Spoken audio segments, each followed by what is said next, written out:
Assalamualaikum warahmatullahi wabarakatuh. Bismillahirrahmanirrahim. Alhamdulillahi rabbil alamin.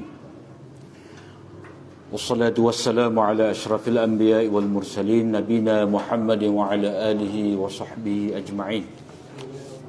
Allahumma 'allimna ma yanfa'una wanfa'na bima 'allamtana. Allahumma faqqihna fid din wa 'allimna at-ta'wil wa zidna 'ilman ya rabbal alamin. Rabbi shrah li sadri wa yassir li amri wahlul 'uqdatam min lisani yafqahu qawli. Subhanaka la ilma lana illa ma 'allamtana innaka antal alimul hakim. Wa la hawla wa la quwwata illa billah. Wa bil isnadil muttasil ila al-Imam Ibn Majah haddatsana Muhammad bin Bashar qala haddatsana Muhammad bin Ja'far قال حدثنا شعبة عن معاوية ابن قرة عن أبيه قال رسول الله صلى الله عليه وسلم لا تزال طائفة من أمتي منصورين لا يضرهم من خذلهم حتى تقوم الساعة. وبه قال حدثنا أبو عبد الله قال حدثنا هشام ابن عمار قال حدثنا يحيى بن حمزة قال حدثنا أبو علقمة نصر ابن علقمة عن أمير بن الأسود وكثير بن مرة الحضرمي عن أبي هريرة أن رسول الله صلى الله عليه وسلم قال لا تزال طائفة من أمتي قوامة على أمر الله لا يضرها من خالفها. وبي قال حدثنا هشام ابن عمار قال حدثنا الجرة ابن مليح قال حدثنا بكر ابن زرعة قال سمعت أبا عنبة الخولاني وكان قد صلى القبلتين مع رسول الله صلى الله عليه وسلم قال سمعت رسول الله صلى الله عليه وسلم يقول لا يزال الله يغرس في هذا الدين غرسا يستعملهم في طاعته. وبي قال حدثنا يعقوب ابن حميد ابن كاسب قال حدثنا القاسم ابن نافع قال حدثنا الحجاج ابن أرطة عن عمرو بن شعيب عن أبيه قال قام معاوية خطيبا فقال أين علماؤكم سمعت رسول الله صلى الله عليه وسلم يقول لا تقوم الساعة إلا وطائفة من أمتي ظاهرون على الناس لا يبالون من خذلهم ولا من نصرهم. Hadis yang ke-6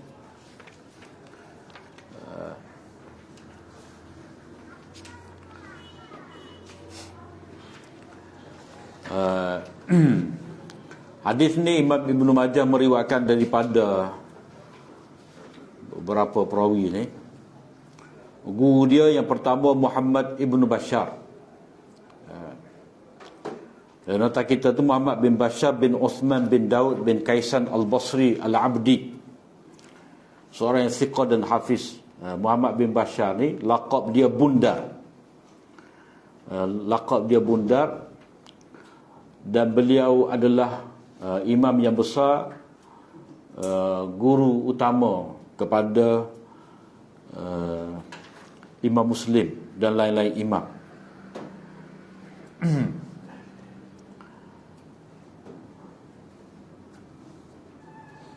Jadi dia orang Basrah, alim besar di Basrah. Dan di antara sifat dia tidak mengembara untuk mencari hadis kerana dia berbakti kepada ibunya. Kemudian sesudah daripada ibunya meninggal dunia, barulah beliau mengembara mencari hadis, mendengar hadis daripada imam-imam. Dan beliau ni banyak meriwayatkan hadis. Ibnu Khuzaimah dalam kitab dia Kitabut Tauhid kata dia haddatsana imamu ahli zamanihi fil ilmi wal akhbar Muhammad ibnu Bashar telah menceritakan kepada kami seorang imam di zamannya, imam dalam ilmu dan hadis-hadis, iaitu Muhammad bin Bashar. Kemudian kata Az-Zahabi la ibrata biqauli man dha'afa. Kita tidak ambil kira orang yang cuba mendhaifkan Muhammad bin Bashar kerana dia terkenal sebagai imam dalam hadis. Jadi kalau ada tajrih, orang yang cuba mempertikaikan kedudukan dia, maka jarah tadi ataupun tajrih tadi tidak diambil kira. Kerana apa? Kerana dalam salah satu daripada kaedah jarah wa ta'dil ni, bila mana sabit kepimpinan, keimaman, keutamaan seorang ulama itu secara istifadah, maknanya secara meluas, tersebar secara umum, maka orang yang cuba nak menjatuhkan, mendiskreditkan beliau, maka tajrih tadi tidak diterima. Sehingga Az-Zahabi berkata telah berlaku ijma' di kalangan ulama hadis bahawa kena berhujah dengan hadis Muhammad bin Bashar Bundar ini. Kemudian beliau mengambil daripada guru dia, Muhammad bin Ja'far. Muhammad bin Ja'far ni Al-Huzali, Muhammad bin Ja'far Al-Huzali Al-Madani Al-Basri, yang terkenal dengan gelaran Gundar. You kena ingatlah, Gundar gelaran kepada Muhammad bin Ja'far, Bundar gelaran kepada Muhammad bin Bashar. Bundar ni dia bahasa apa tahu ni? Bundar ni maksud dia cerdik, bundar. Gundar ni kaki bisi. Jadi pernah dalam satu majlis hadis, Bundar Muhammad bin Ja'far ni telah ditegur oleh guru dia, duk dia jangan bising. Jadi tu guru dia kata, uskut ya Gundar, duk dia budak bising. Jadi lepas pada itulah lekat gelar Gundar kepada Muhammad bin Ja'far. Jadi Muhammad bin Ja'far ni dikenali juga sebagai gelar Gundar, seorang yang sangat siqah. Beliau melazimi Syu'bah selama 20 tahun dan tidak mencatat apa-apa selain daripada Syu'bah. Mana dia ni anak murid setia lah. Jadi puas hatilah kalau dia duduk dengan seorang guru yang begitu hebat. Sebab Syu'bah ni dalam nota 40 nanti dikenali sebagai Amirul Mukminin fil Hadis. Mana kalau dia nak melazimi seorang guru yang hebat dalam tempoh yang lama, padahlah. Tapi kalau untuk guru tu tak belah mana, tak lebih kurang. Tapi kita duduk lama dengan dia, tak padah. Sebab orang alim lagi, ramai lagi orang alim.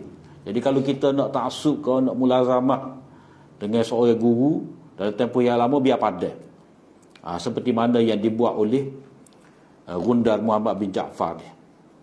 Jadi beliau mengambil daripada Syu'bah bin Al-Hajjaj bin Ward Al-Ataki Abu Bistam Al-Wasiti Al-Basri. Jadi Syu'bah ni memang orang yang hebat, seorang siqah, hafiz, tekun, yang ni mutqin, maknanya dia amat menekuni hadis, dan juga abid, ahli ibadat. Maknanya walaupun dia seorang yang begitu teliti dalam hadis, sering mengulang kaji hadis, tapi dia tidak lupa untuk beribadat, semaya tahajud, mengabdikan diri kepada Allah Subhanahu Wa Taala. Kata Sufyan Ats-Tsauri, beliau adalah Amirul Mukminin fil Hadis. Beliau adalah pemimpin orang beriman dalam bab hadis. Jadi asal istilah Amirul Mukminin ni digunakan untuk khalifah lah. Umar Al-Khattab, Amirul Mukminin. Dia gelaran Amirul Mukminin itu dia bermula dengan Umar lah. Walaupun Abu Bakar tu Amirul Mukminin dah, tapi belum timbul lagi gelaran Amirul Mukminin kepada Khalifah Abu Bakar. Sebab pernah satu ketika orang tanya kepada Umar ni nak panggil apa? Sebab Abu Bakar tu Khalifatu Rasulillah. Abu Bakar tu Khalifatu Rasulillah, pengganti Nabi sallallahu alaihi wasallam. Jadi bila khalifah tu berpindah kepada Umar, jadi nak panggil Umar Khalifati Rasulillah tu panjang. Pengganti kepada pengganti Nabi. Maknanya Abu Bakar pengganti Nabi, lekat gelar Khalifatul Rasulillah. Jadi Umar ni pula pengganti kepada Abu Bakar, Abu Bakar ni pengganti Nabi, jadi gelar dia Khalifatul Rasulillah. Jadi panjang. Jadi ada di kalangan sahabat kata kita panggil Amirul Mukminin lah, pemimpin kepada orang mukmin. Seperti mana gelaran isteri Nabi tu Ummahatul Mukminin. Wa azwajuhu ummahatuhum. Isteri-isteri Nabi ni adalah ibu kepada orang mukmin. Qiyas Satah tadi, Umar ni dipanggil Amirul Mukminin. Jadi Amirul Mukminin, bila kata Amirul Mukminin ni secara mutlak, maka itu merujuk kepada khalifah. Tetapi di sini Syu'bah ni orang panggil Amirul Mukminin fil hadis. Hal ni dia ada qaid. Maknanya panggilan Amirul Mukminin kepada ulama hadis ni dia tidak secara mutlak, tapi dia ada kait, ada qaid, itu dalam hadis. Jadi dalam hadis ni maknanya jangan kita anggap Amirul Mukminin fil hadis ni dia khalifah. Tidak. Dia adalah ketua ulama hadis pada waktu itu. Macam gelaran kepada Ibnu Ishaq, Amirul Mukminin fis sirah fil maghazi. Dia ketua orang mukmin, maknanya ahli dalam bab maghazi, dalam bab peperangan ataupun sirah Nabi. Dia tidaklah kata ahli Amirul Mukminin secara mutlak. Jadi dalam di kalangan imam-imam hadis ni berapa orang saja sebenarnya yang dipanggil Amirul Mukminin. Antaranya Imam Bukhari lah. Dia ada kitab tu, ulama susung, dia panggil Umaraul Mukminin fil hadis. Ada senarai dia tu. Beliau yang pertama di Iraq, ia menyelidik tentang para perawi. Maknanya di Iraq tu sebagai tempat ia tersebar macam-macam pahaman. Mu'tazilah pun situ, di pokok Khawarij pun ramai juga di situ, Jahmiyah ko gapo ko. Di Iraq tu dipanggil tempat darbul hadis wa darbul dirham. Maknanya orang reka, orang cipta, orang tempa duit dirham pun di Iraq. Dalam masa yang sama juga hadis-hadis palsu pun tersebar di Iraq. Kerana banyak firaq, banyak pecahan-pecahan yang ada di situ, maka Syu'bah ni dia mengambil inisiatif untuk mengkaji tentang para perawi, untuk membezakan manakah perawi yang benar, perawi yang berada di atas sunnah, ahli bid'ah, perawi yang jujur benar, untuk diambil hadis dia. Dan beliau juga mempertahankan sunnah, maknanya mempertahankan akidah dan pegangan yang dibawa oleh Nabi SAW. Di samping itu beliau kuat beribadah. Asy-Syafi'i berkata, jika tidak ada Syu'bah, tentu tiada yang mengenali hadis di Iraq. Maknanya di Iraq tu tempat banyak masalah, muncullah ada orang imam seperti Syu'bah.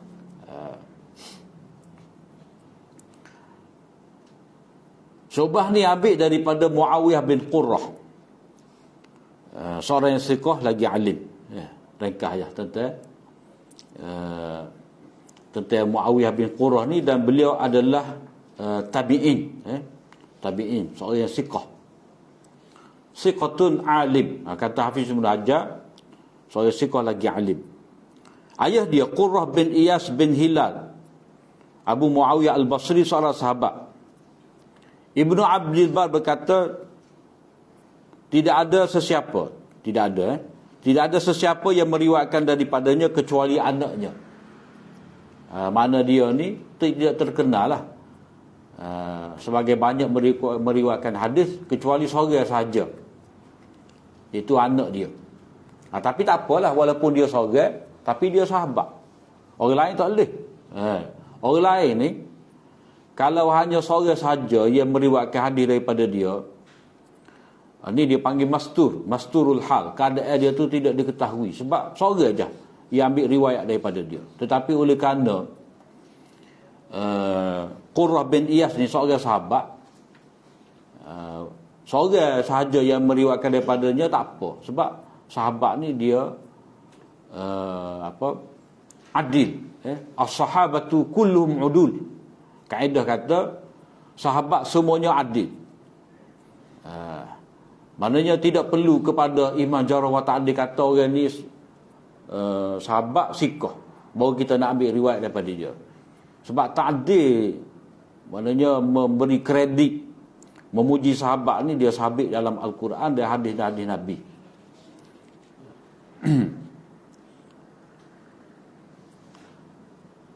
Jadi Nabi SAW bersabda, akan sentiasa ada tinggal satu kumpulan dari umatku yang mendapat pertolongan, tidak akan menjejaskan mereka orang yang membiarkan mereka sehinggalah berlakunya kiamat. Maknanya akan ada satu kumpulan daripada umat aku ni, Taifah, Taifah. Taifah ni kita tengok nota 43 tu, ambil perenggan berikut tu. Lafaz Taifah. Akan sentiasa ada satu kumpulan Taifah. Lafaz Taifah datang dalam bentuk nakirah. Mana dia tak ada alif lam. Alif lam tu at-taifatu. Ni taifatun. Mari dalam bentuk nakirah yang menunjukkan amat sedikit. Dia panggil nakirah li taqlil. Maknanya tak ada alif lam tu, dengan nakirah dia ada isyarat bahawa kumpulan tu sedikit, tak ramai. Ataupun nakirah ni dipanggil nakirah li ta'zim. Tafsiran yang kedua, nakirah taifatu tu mana satu kumpulan yang besar, satu kumpulan yang hebat kerana besar kedudukan dan kelebihan mereka. Maknanya kerja yang mereka buat tu adalah kerja yang besar, yakni menjaga hadis Nabi, menjaga agama, menegakkan agama, berjihad.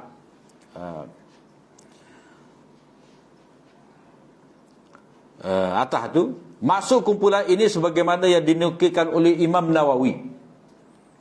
Kalau kira pendapat tu ramai, pendapat tu macam-macam pendapat, tetapi pendapat yang masyhurnya kata Imam Nawawi, kata Imam Bukhari, mereka ada ahli ilmu. Mana satu kumpulan ni kumpulan yang cerdik, yang pandai, yang mewarisi ilmu, yang ada ilmu. Kalau kumpulan ni orang jahil, tak ada mana, banyak pun tak jadi kerja. Imam Ahmad berkata, jika mereka bukan ahli hadis, maka aku tidak tahu siapa lagi. Maknanya hak cerak, kata Imam Ahmad, hak ceraknya ini adalah ahli hadis. Orang yang bergelumai dengan hadis. Orang yang hidup mati dia, masa dia tu habis untuk hadis. Jadi tak ada orang lain, aku tak nampak, kata Imam Ahmad. Maknanya tidak ahli kalam, dah. Tidak, siapa dia lagi? Qadi Iyad berkata, maksud Imam Ahmad ialah ahli sunnah wal jamaah.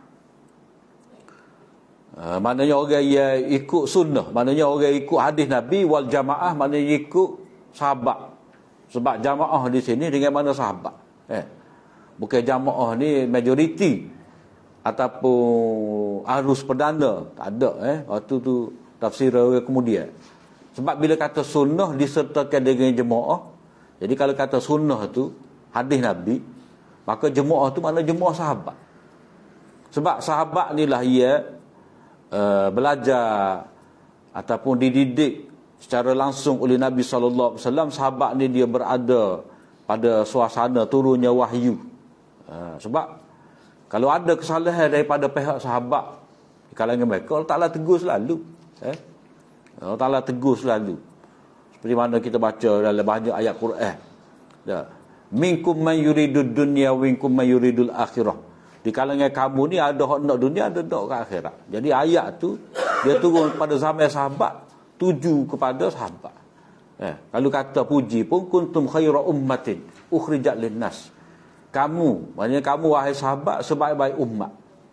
Maknanya jemaah di sini maknanya orang yang ikut sunnah, berada di bawah asuhan Nabi, orang yang menyaksikan turunnya wahyu, sahabatlah. Kemudian dan sesiapa yang beretikad dengan mazhab ahli hadis, maknanya orang yang ikut jalan sunnah, orang yang berpegang mengikut ahli hadis. Maknanya tidak ikut ahwa, hawa nafsu, tidak ikut akal fikiran. Kata Syekh Muhammad Al-Ethiopi, ini pengarah kepada Syarah Muslim, Syarah Tirmizi, Syarah Nasa'i ini. Sebetulnya yang dimaksudkan dengan kumpulan tadi adalah kumpulan yang bangkit menolong agama Allah. Maknanya berdasarkan kepada hadis-hadis yang lain, mereka ni menolong agama Allah.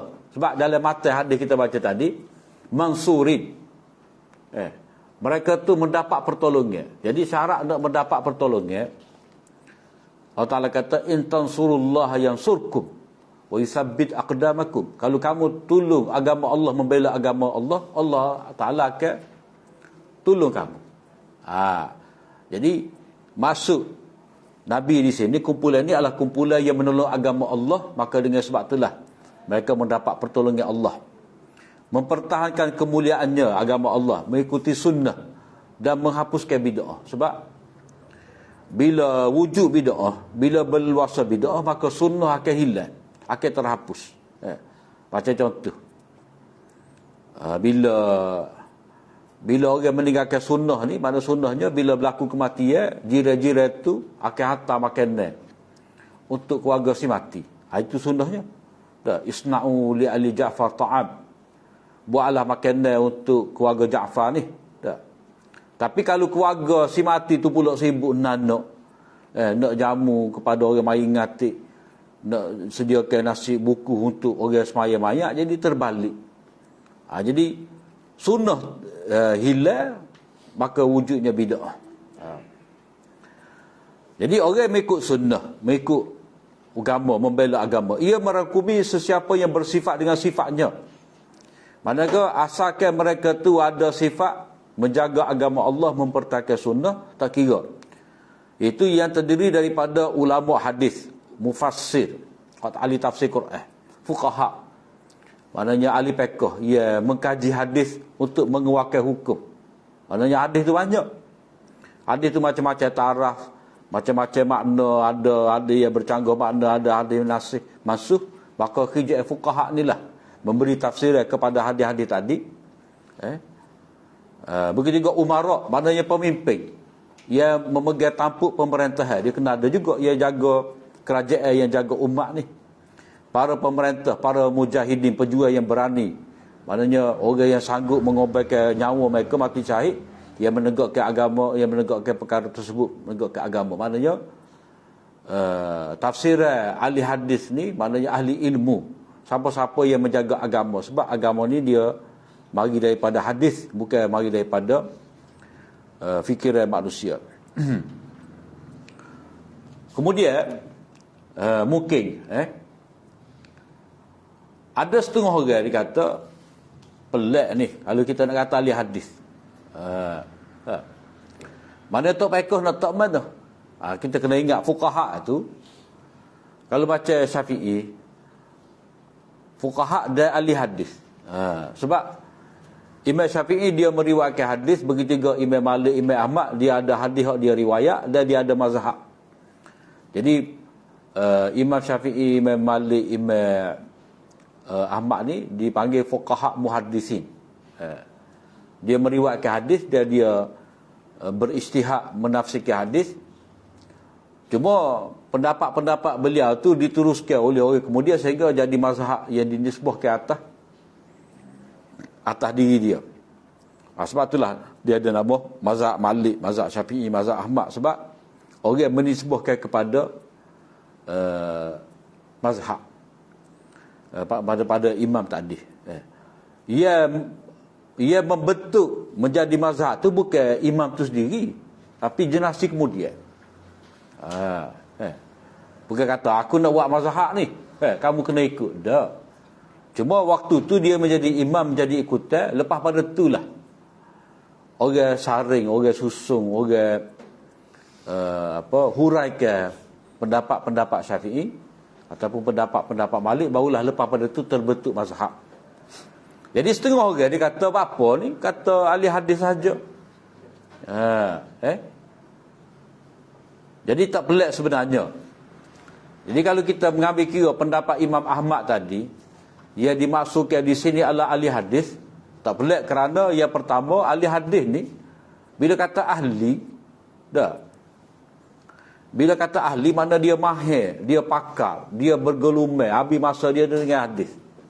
Jadi bila orang tu menghabiskan waktu dia dengan hadis, hadis tu menjadi bidang perkhususan dia, bidang kajian dia, maka segala berkaitan dengan hadis tu dalam kajian dia. Matan hadis, mana hadis, huraian hadis, kefahaman hadis ni hadis masuk, hadis tidak masuk, perawi-perawi dia kaji. Maknanya segala semua perawi-perawi dari segi adil atau tidak adil dalam kajian dia. Itu terbukti, kita tengoklah kitab-kitab jarh wa ta'dil tu, kitab perawi. Maknanya ahli hadis ni tak pelik dia dijamin oleh Nabi SAW di sini kerana mereka ni sentiasa mengkaji hadis, baik dari segi matan, baik dari segi perawi dia. Maka mereka ni dah lebih mengetahui tentang sunnah Nabi, panduan Nabi, akhlak Nabi, peperangan Nabi, apa-apa yang berkaitan dengan Nabi, maka ahli hadis tu lebih mengetahui. Itu yang pertama. Yang kedua, tak pelik untuk Imam Ahmad kata ini adalah kerana ahli hadis, kerana orang yang dikatakan ahli hadis ni, istilah ahli hadis ni dia ada satu istilah. Ahli hadis ni mana lawan kepada ahli mazhab. Itu maksud, satu maksud. Ahli hadis lawan dia ataupun kita tak tepi dia tu ahli mazhab. Ahli mazhab ni mana dia menisbahkan diri dia kepada imam tertentu. Itu dipanggil ahli mazhab. Contoh, kita orang Syafi'i. Kita kata kita Syafi'i. Maknanya, yang menjadi pegangan kita adalah kitab-kitab mazhab Syafi'i yang dikarang oleh imam-imam dalam mazhab Syafi'i. Hadis sekian, pendapat sekian. Jadi kita terikat dengan itu. Secara umumnya kita terikat dengan mazhab, itu dipanggil ahli mazhab. Ataupun orang panggil mazhabi, orang ada mazhab. Jadi dia berpegang dengan mazhab tadi. Dan sifat mazhab ni, bila orang tu intimat, bila orang tu menisbahkan diri dia dengan satu mazhab, dia akan ikut segala mazhab dia lah. Hadis mazhab dia, hadis tidak mazhab dia tak pakai. Macam contoh mudah. Macam contoh mudah. Kalau mengikut mazhab Syafi'i, kalau orang tu semaya, pakai kain pelekat saja. Tak pakai baju, sah. Sah. Diterima semaya dia tu cukup syarat. Sebab menutup aurat. Antara pusat dengan lutut dia tutup, maka sah. Tapi mazhab Ahmad kata tak sah. Sebab mazhab Ahmad ada satu hadis yang dia riwayat, ada mata dia tu, tidak boleh seseorang itu semaya dalam keadaan bahunya itu terdedah. Bahunya terdedah. Jadi bila Nabi larang semaya daripada tidak tertutup bahu, dan larangan itu dia panggil an-nahyu lil fasad. An-nahyu yaqtadil fasad. Mana larangan itu menyebabkan tidak sah. Jadi mengikut Imam Ahmad, orang walaupun dia tutup aurat, tetapi dia semaya dalam keadaan bahu terdedah, semaya dia tak sah. Jadi orang tak faham, orang berpegang dengan semata-mata mazhab dia tak tengok mazhab lain. Jadi dia semaya dalam keadaan orang lain kata tak sah. Jadi orang yang ikut mazhab ni, dia hanya ikut hadis mazhab dia. Macam contoh soal lagi, sapu kepala ketika berwudu. Kalau mengikut mazhab Syafi'i, dia taslif 3 kali juga. Tapi mazhab lain kata tidak, sekali je. Jadi orang ikut mazhab ni, dia ikut pendapat imam dia. Kadang-kadang dia mengenepikan, dia tak ikut hadis lain yang menjadi dalil kepada mazhab lain. Jadi tabiat sifat orang bermazhab lagu tu lah. Dia hanya ikut hadis mazhab imam dia. Jadi imam dia pilih mazhab hadis-hadis tertentu. Tetapi sifat ahli hadis ni, Sifat ahli hadis ni dia tidak terikat dengan mana-mana imam, dia tidak terikat dengan mana-mana mazhab. Dia akan ikut hadis hak mana lebih kuat, lebih sahih, lebih jelas.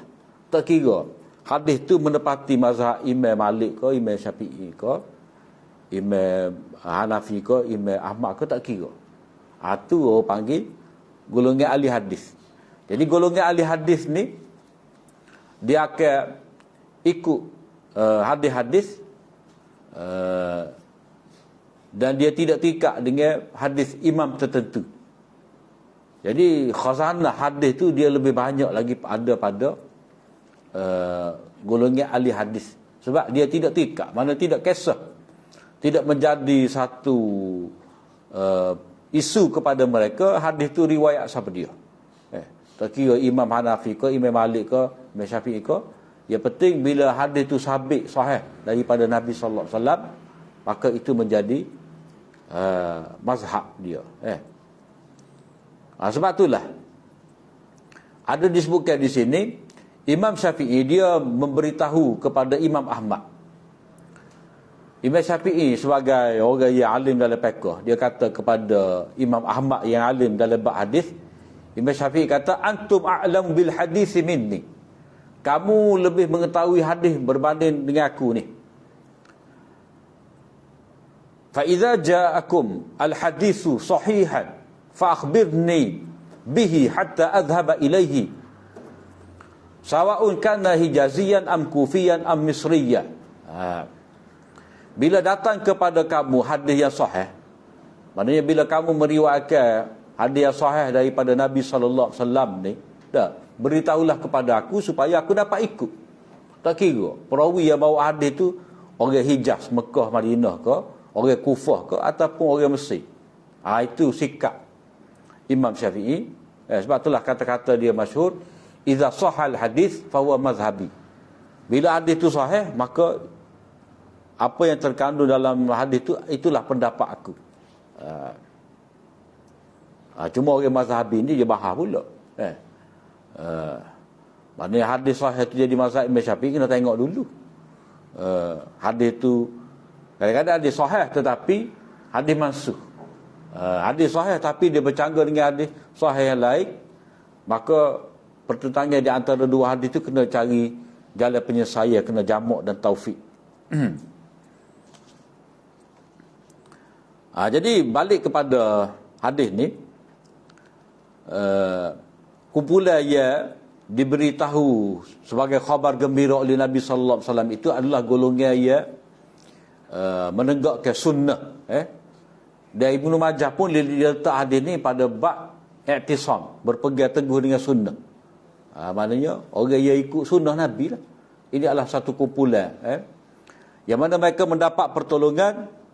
Nombor 44, pertolongan dalam bentuk hujjah. Maknanya mereka ni bila ingat hadis, berdampingan dengan hadis, maka hadis itulah menjadi hujjah, menjadi dalil dan bukti bagi ahli ilmu. Ataupun makna yang kedua, kekuatan senjata bagi para mujahidin dalam menghadapi musuh. Maknanya bila mereka ni bangun berjihad, mereka diberi pertolongan dengan kekuatan senjata. Hadis ini diletakkan oleh Imam Ibnu Majah dalam bab ini menunjukkan kecenderungan beliau bahawa mereka itu adalah ahli ilmu yang menegakkan sunnah Rasulullah sallallahu alaihi wasallam. Kemudian tidak akan menjejaskan mereka orang yang membiarkan mereka. Maknanya walaupun mereka tu gharib, bersendirian, ghuraba, tak ada yang menolong, tak ada sokongan, mereka tetap teguh istiqamah. 45. Yang ni orang lain itu membiarkan mereka berjihad tanpa diberi pertolongan dan sokongan. Maknanya walaupun tidak ada pertolongan daripada orang beriman yang lain, tetap mereka tu akan mendapat pertolongan daripada Allah SWT. Pertolongan ni macam-macam. Macam dalam peperangan Badar tu dia panggil nusrah ghaibiyah. Maknanya mari malaikat. Allah Ta'ala boleh gerakkan tentera tu dalam bentuk malaikat, dalam bentuk angin dan sebagainya. Tidak memberi pertolongan akan menyebabkan mereka lemah dan tewas. Selagi mereka itu berjihad dengan mengikuti sunnah Rasulullah sallallahu alaihi wasallam, mereka akan mendapat pertolongan Allah. Sehinggalah berlaku kiamat, maknanya akan ada semua ni, maknanya lepas satu generasi dah akan sentiasa ada golongan yang menegakkan agama. Cuma atas kita lah, kita nak menyertai golongan tersebut ataupun tidak. Maknanya kalau zaman kita ni orang yang menegakkan sunnah tak ramai dah. Jadi kalau kita tidak mengambil bahagian, kita berarti kita rugilah daripada jaminan Nabi ni. Maknanya akan sentiasa ada umat yang mempertahankan agama Allah, sunnah Nabi ni. Jadi kita kena terlibat. Sebab kumpulan ni akan sentiasa ada sehinggalah berlaku kiamat. Yang ni sehingga hampirnya kiamat dengan datangnya alamatnya, iaitu angin yang menghembus lalu mencabut ruh orang beriman, lelaki dan perempuan. Maknanya hak dalam hadis menyebut kiamat ni tidak akan berlaku melainkan ketika yang tinggal tu orang-orang jahat. Maknanya selagi ada orang ucap Allah Allah, kiamat tidak akan berlaku. Jadi maksudnya sehingga berlaku kiamat ni, mana sebelum daripada berlaku kiamat. Sebab kiamat ni hanya berlaku dalam keadaan tak tinggal lagi orang beriman. Jadi yang dikatakan sehingga berlaku kiamat ni, maknanya orang beriman yang menegakkan sunnah ni, sampai satu masa mari angin yang mencabut ruh mereka. Lepas pada tu tinggal orang kafir. Dalam satu tempoh ya begitu lama, yang Allah SWT hanya Allah Ta'ala saja yang tahu. Tidak kata mereka ni mati berlaku kiamat lalu, tak. Maknanya hadis ni secara ringkas. Kemudian hadis ni memberi pedoman bahawa syarat untuk mendapat pertolongan Allah ialah menegakkan sunnah Rasulullah sallallahu alaihi wasallam dalam kehidupan, walaupun terpaksa berhadapan dengan sebarang bentuk penentangan dan halangan. Kemudian dari segi takhrij hadis ni juga diriwayatkan oleh Imam Tirmizi dengan nombor 2192 dan beliau menilainya sebagai hadis hasan sahih. Mana tinggi kedudukan tu. Sebab kalau tengok pada perawi dia tadi, Muhammad bin Bashar, Muhammad bin Ja'far, Syu'bah, Muawiyah, semua orang ya besar-besar berlaku dalam hadis. Kemudian ada yang ketujuh,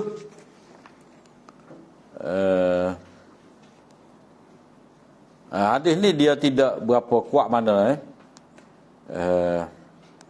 kerana yang pertama dalam sanad dia tu ada Yahya bin Hamzah, tapi tak kuat pun tak apa sebab pada dengan sokongan riwayat yang kena tadi.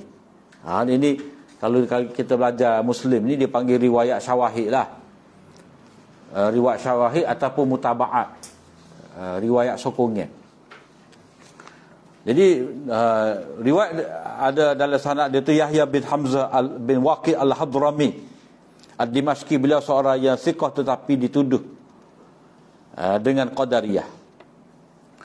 Nombor 48 Nasr bin Alqamah al-Hadrami al-Himsi, seorang yang thiqah. Hanya ini saja hadisnya dalam kitab ini, tak banyak. Jadi biasanya orang tak banyak ni dia tidak dapat ditentukan sejauh mana ketelitian dia. Kemudian riwayat juga melalui Umair bin Aswad al-Anasi. Beliau seorang thiqah mukhadram. Mukhadram ni dia dari dengan zaman jahiliyah. Tak. Tapi tak sepak dengan Nabi sallallahu alaihi wasallam. Dia masuk Islam setelah daripada Nabi wafat. Jadi dia berada di zaman jahiliyah. Kemudian zaman Islam tu dia tidak sempat bertemu dengan Nabi. Lepas Nabi wafat baru dia Islam. Beliau seorang ahli ibadat, beliau di kalangan kibar tabi'in. Kemudian dalam sanad ni juga ada Katsir bin Murrah al-Hadrami al-Ruhawi Abu Syajarah. Beliau adalah seorang thiqah mukhadram. Dalam kitab ini beliau hanya mempunyai 7 buah hadis sahaja, tak banyak.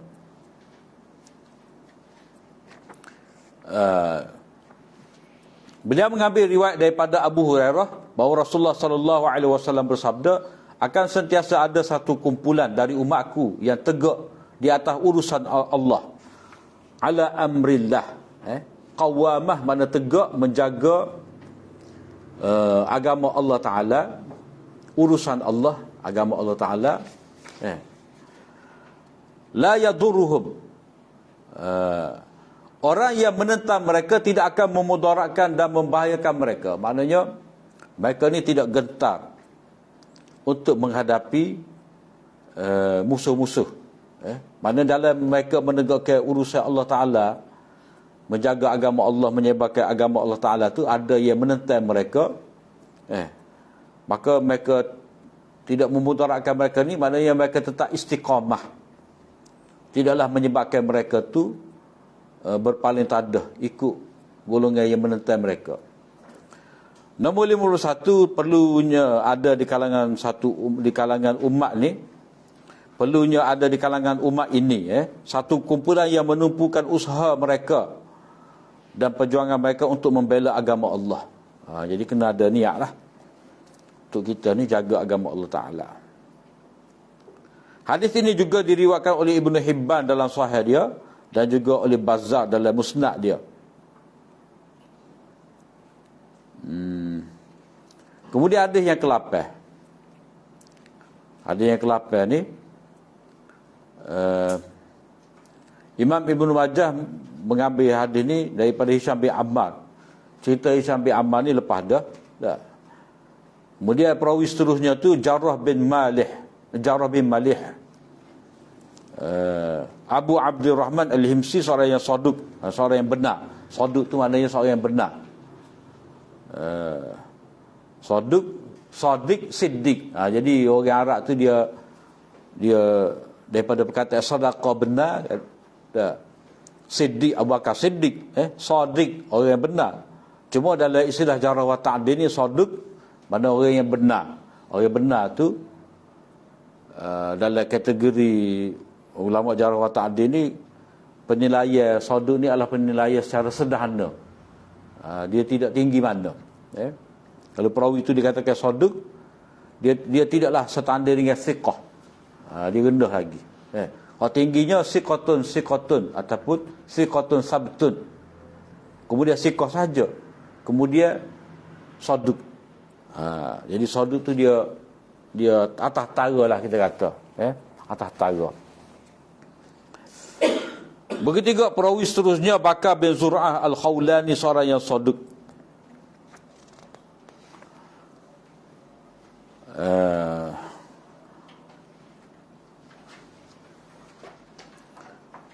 Katanya saya mendengar Abu Inabah Al-Khawlani.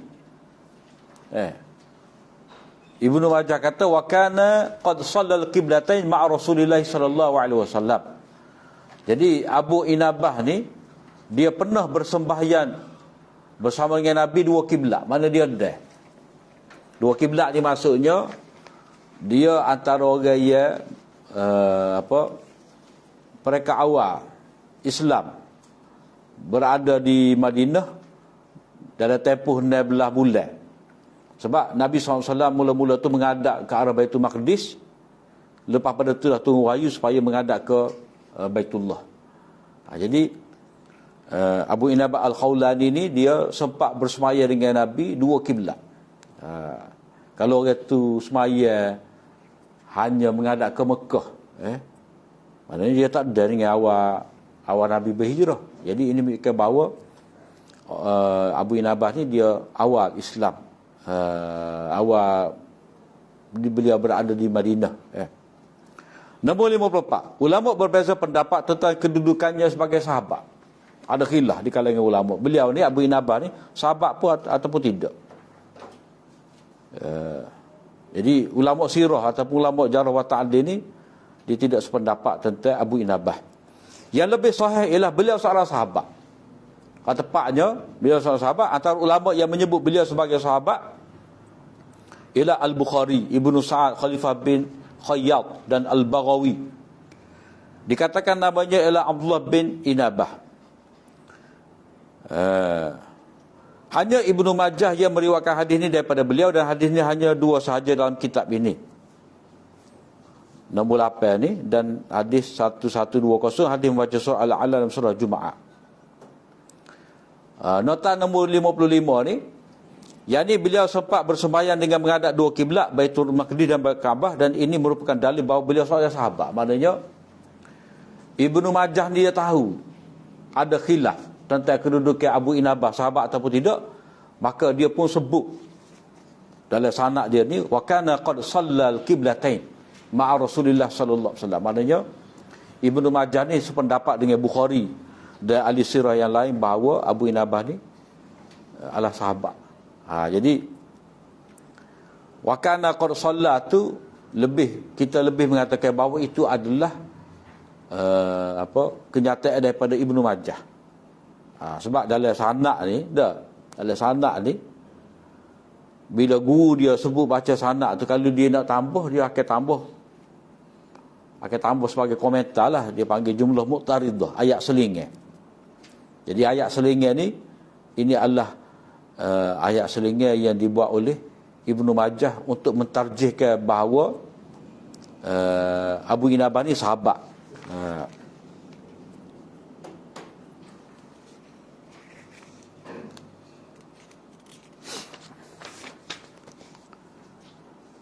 Jadi hadis tu, Allah sentiasa menumbuhkan dalam agama ini tumbuhan yang digunakannya pada ketaatannya. Maknanya masuk tumbuh ni seperti orang kita katalah, sifat tumbuhan ni berguna, patah tumbuh, hilang berganti. Maknanya ayat ada. Kalau kita tanam pisang pun tak ada kita tebal pisang nak ambil buah tu, ada dah anak nak naik dah. Maksudnya akan sentiasa ada golongan yang menghidupkan ajaran agama dengan ikhlas dan memimpin manusia ke jalan yang benar. Maknanya orang mukmin ni kadang-kadang dia tidak perlu risau sangat.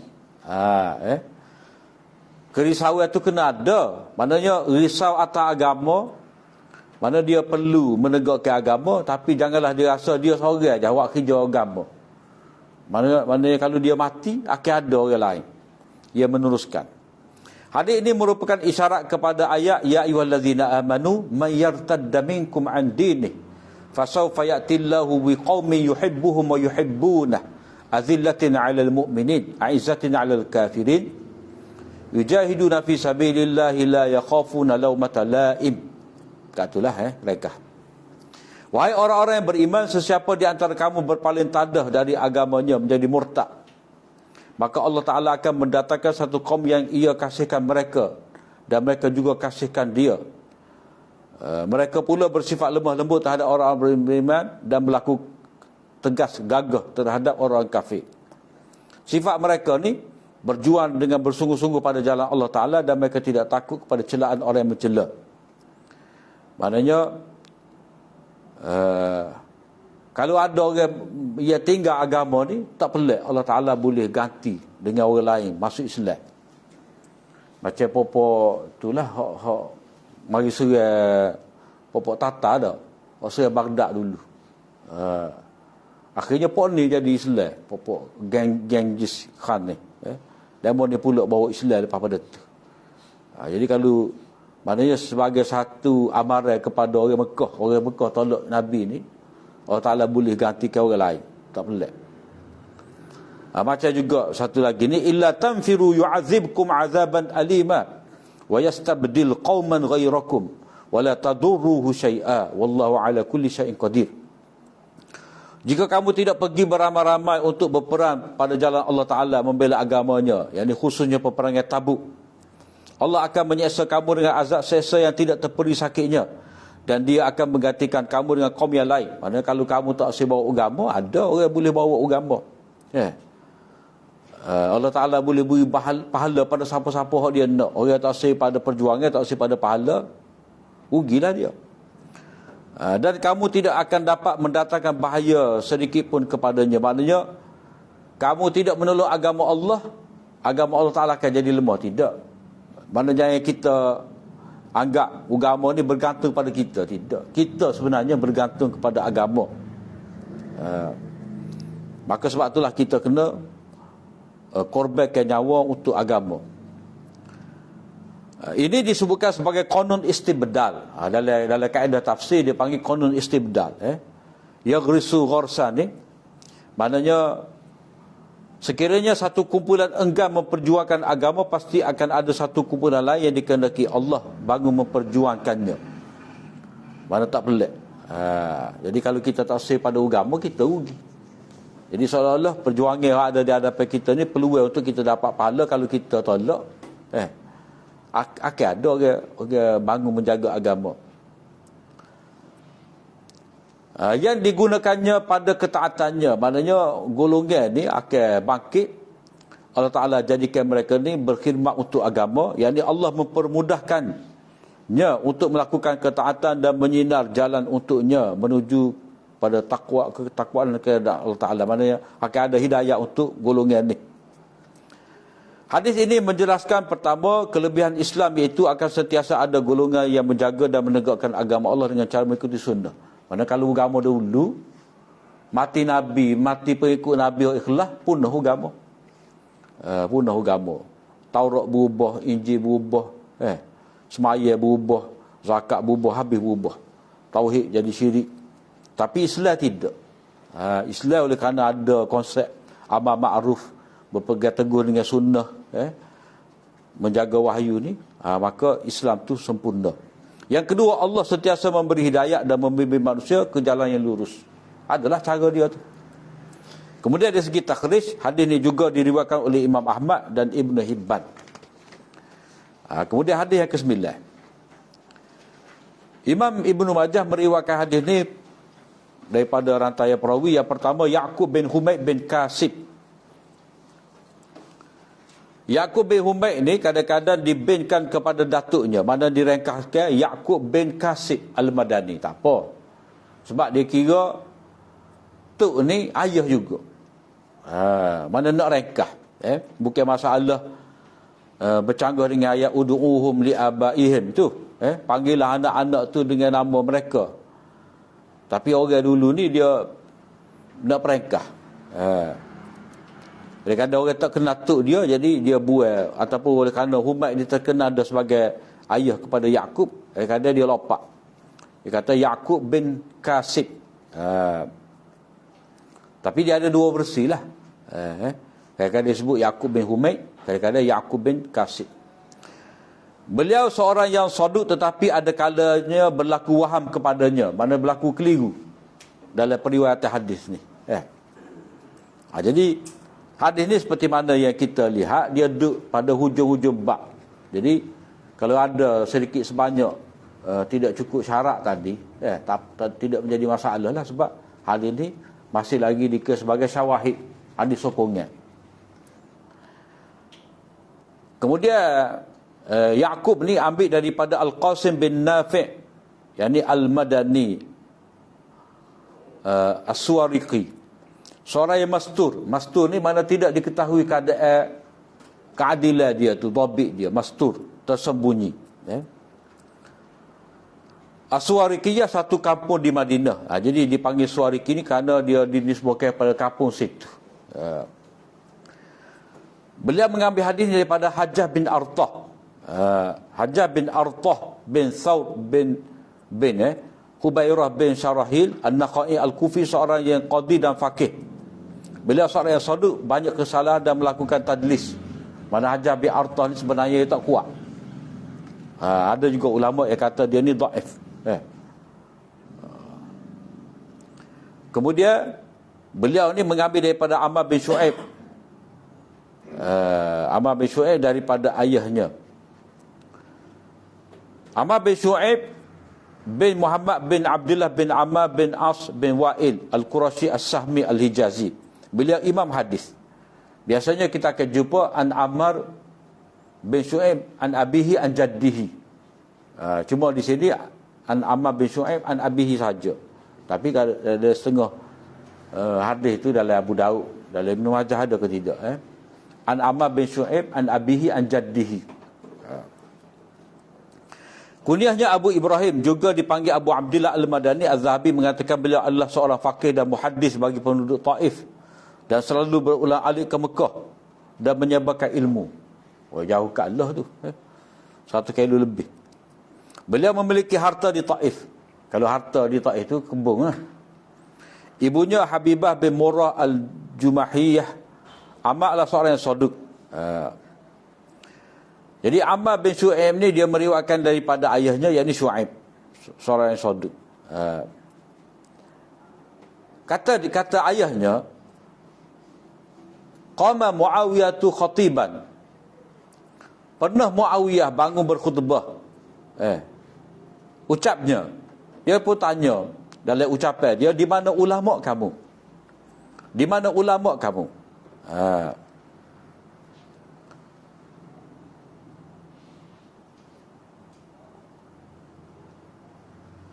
Kerana apa? Kerana saya mendengar Rasulullah sallallahu alaihi wasallam bersabda, tidak akan berlaku kiamat melainkan satu kumpulan dari umatku ni tegak di atas manusia, tidak mempedulikan siapa yang menghina mereka dan tidak juga yang orang yang menolong mereka. Jadi Muawiyah ni tanya, manakah ulama? Maknanya mungkin pertanyaan dikemukakan oleh Muawiyah ni kerana pada waktu tu tidak ramai sahabat yang senior, sahabat kibar. Yang pertama tujuannya adalah untuk mengesahkan apa yang diucapkannya. Maknanya kalau dia salah, sahabat-sahabat besar dah akan betul. Ya. Ataupun kemungkinan juga beliau nak meminta supaya ulama ni hak mana ada tu berperanan. Berperanan, memainkan peranan mereka untuk menjaga agama. Jadi seolah-olah dia kata, aku nak ulama kamu ni bangun jaga agama. Jadi sebab itulah dia tanya, di mana ulama kamu? Maknanya hak kata sebagai ulama tu kena bangun menjaga agama.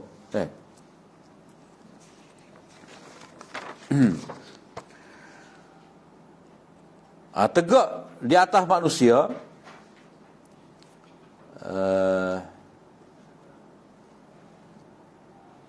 yakni mereka akan sentiasa mengalahkan golongan yang sesat. Maknanya mereka ni akan mempertahankan agama, menentang orang yang sesat melalui kekuatan hujah dan bukti. Ia juga boleh bermaksud mereka yang berada di jalan yang benar akan memperoleh kekuasaan. Maknanya mereka ni zahir, tegak tu manusia menang, sentiasa mengalahkan pihak lawan kerana kuasa yang mereka miliki. Kemudian mereka ni tidak mempedulikan, mana mereka ni tak kisah orang yang mencela mereka ataupun orang tolong mereka. Sebab mereka apa yang penting kepada mereka adalah mereka tu sendiri membela agama Allah. Yang ni pejuang sebenar tidak menunggu pertolongan orang lain. Maknanya mereka tak tengok kiri kanan, tak nanti, bukan kata nanti orang tolak depan, tidak. Mereka sendiri ambil inisiatif. Mereka sentiasa melakukan pengorbanan nyawa dan harta benda mereka kerana didorong oleh keikhlasan dan kecintaan kepada Allah. Jadi ciri-ciri ulama yang berjuang di atas jalan kebenaran ialah mereka yang menyebarkan kebenaran dan mendedahkan akidah yang batil dan amalan yang karut. Maknanya mereka cuba nak mengalahkan manusia tu, maksud dia menghapuskan kebatilan, kesesatan, penyelewengan yang dibuat oleh manusia. Tidak kira sama ada bilangan yang dihadapi mereka itu besar atau kecil, atau apa jua jawatan kuasa yang dipegang oleh lawan mereka, mereka tak kisah. Kemudian dari segi penilaian hadis ni sanadnya dhaif. Hadis ni tak kuat. Kerana yang pertama kedhaifan Ya'qub bin Humaid, sebab berlaku waham kepada dia tu. Yang kedua, bukan tu, ketidaktahuan. Jahalah dia panggil. Ketidaktahuan ataupun jahalah tentang Al-Qasim bin Nafi'. Mana tidak dikenali kedudukan, tidak diketahui kedudukan Qasim bin Nafi' ni setara mana ketelitian dia dalam hadis. Yang ketiga tadlis Hajjah bin Artah. Sebab Hajjah bin Artah ni dia seorang mudallis, mana dia tidak menyebut dengan sebenar-benarnya siapakah guru dia. Bagaimanapun matan hadis ni adalah sahih melalui jalan Umair bin Hanif daripada Muawiyah dalam Sahih Bukhari nombor 3641 dan Muslim nombor 1923, hadis 174. Maknanya hadis ni orang panggil dhaiful isnad sahihul matni. Hadis ni Dia dhaif pada mata tapi isi dia tu sahih.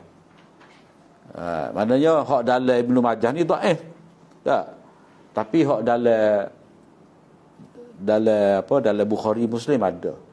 Cuma dhaif dari segi sanad. Dhaiful isnad, Sebab itulah kita kata hadis ni sanadnya dhaif. Kita tidak kata hadis ni dhaif. Itu cara ulama hadis dalam menilai hadis. Dia kata ia ada beza. Ini adalah hadis dhaif. Maknanya mata dan sanad dua-dua tu dhaif. Tapi kalau dia kata hadis ni sanadnya dhaif, maknanya dhaif pada sanad sahaja. Mata tidak. Kemudian biografi tentang Muawiyah bin Abi Sufyan tu tak apalah. Itu maklum daripada kita tu tentang Muawiyah. Kemudian hadis berikut, hadis ke-10. Wallahu a'lam. Wa